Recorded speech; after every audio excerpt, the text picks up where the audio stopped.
story. Purdue decided to go out and run some drills in their stadium and called it a spring showcase. And it wasn't on TV, so it's really hard to cover it, but we're going to do our best to cover it. Four takeaways from the Purdue spring showcase that they had. Zach, do you want to go first or do you want me to go first? Is this why Utah's being rumored to the Big Ten right now? Is because they saw the spring showcase and like, we cannot have this in our conference. Yeah, they're actively trying to get more specimen in the conference. And is that our next T-shirt we're going to be talking about? Purdue has no specimen. Yeah, specimens vacant.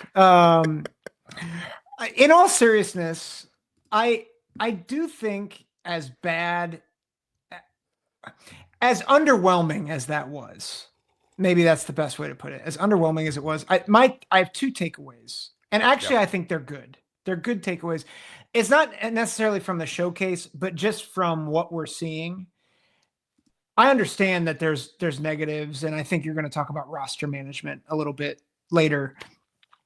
I do think the offensive line's making some good strides, right? And I think that's actually the exclamation point is Ethan Trent getting a scholarship.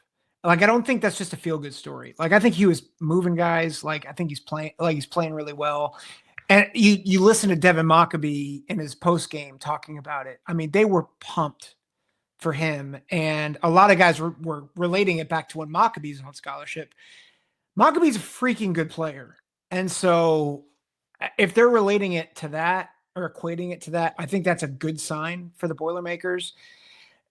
Again, for the Boilermakers, it's about progress. So you don't expect a 1-11 team that was that bad to like become a 10-2 team next year.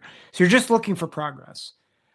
I think the other thing is that Manny Powell, who followed Barry Odom from UNLV, he plays linebacker. It's very clear he is going to be a tone setter and a leader for that Boilermaker defense. And so I get it. And if people will say, oh my gosh, it's just two things. I get that.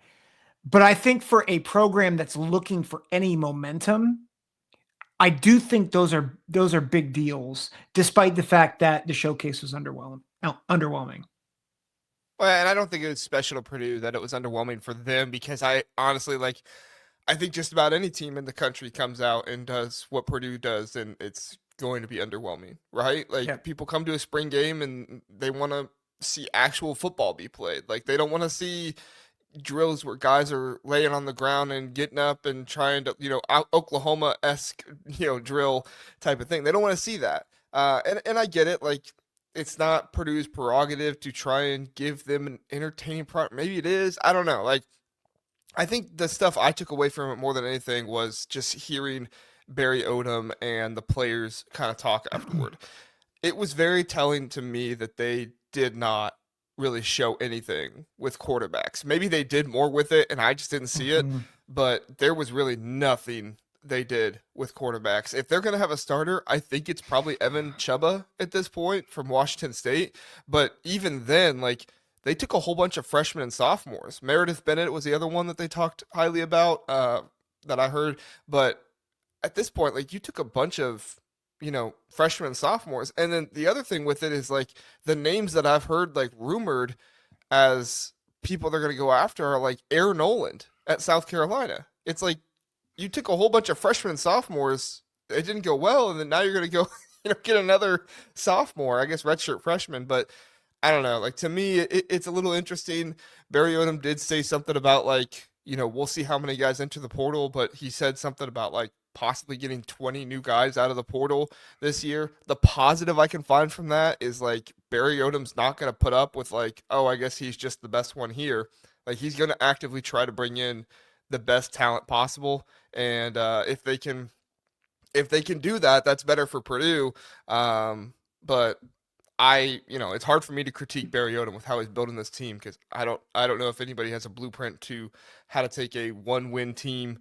I guess Coach Prime does, right? He's about the only one how to take a team from 1 win last year to 4-5 possible wins the next year. So maybe Barry Odom could call Coach Prime and get his analysis. What do you think about that, Zach? Well, I know there's a little bit of facetiousness in that, but The difficulties, Colorado is in a weaker conference and I think has more historical pedigree than Purdue. Like Purdue is kind of always they've had good years, but most of their good years were Joe Tiller, uh, you know, Jeff Brom. There's certainly a few years before that, but Purdue is not a they're not there's no history. I shouldn't say no history, but there's not a lot of history there. Spoiler maker history, Yes, Zach. Boilermaker history, but not in terms of competency. And so what Coach Prime did was he was resurrecting a program that had, they won a national championship. I don't Right. think Purdue has ever won a national championship. And I'm trying to remember the last time they won a conference championship. It's been a while. And I just think it's a different job. It's why Jeff Brom made so much sense at Purdue.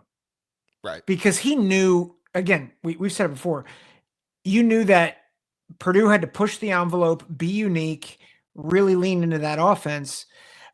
Odom's he's going to put his own spin on it for sure. I think he's certainly a better fit than Ryan Walters. But at the same time, you're talking about a major rebuild where it's like at this point any good news is amazing because there was none last year. Yeah, I agree. I agree. Final takeaway, I guess here is just for Purdue, and I kind of already alluded to this, but like, I'm just go get a quarterback. Go get anybody as exciting as you can possibly get for your team. Whether that is, I mean, if Nico Iamava goes to Iamava, however you pronounce his last name, I apologize. I struggled with it when we did the Tennessee preview for Ohio State too. Gosh darn it. No, you're messing up. Iamaliava. Iamaliava. I mean, if USC goes out and gets him, like, if I'm Purdue, I'm writing a love letter to Jada Mayava, and like, they didn't want you. You know? Do you want Mayava or Iamaliava? Do you know how I figured out how to spell his last name? How? Everybody kept putting the I am leaving ya, Oh gosh. and and all you have to do is get rid of the Y at the end, and you got it. I am I-A-M-A. Yeah, it goes from there. I'm not gonna try to recall it all, but I can write it down. So, Nice. all right, we done with Purdue. We can move on.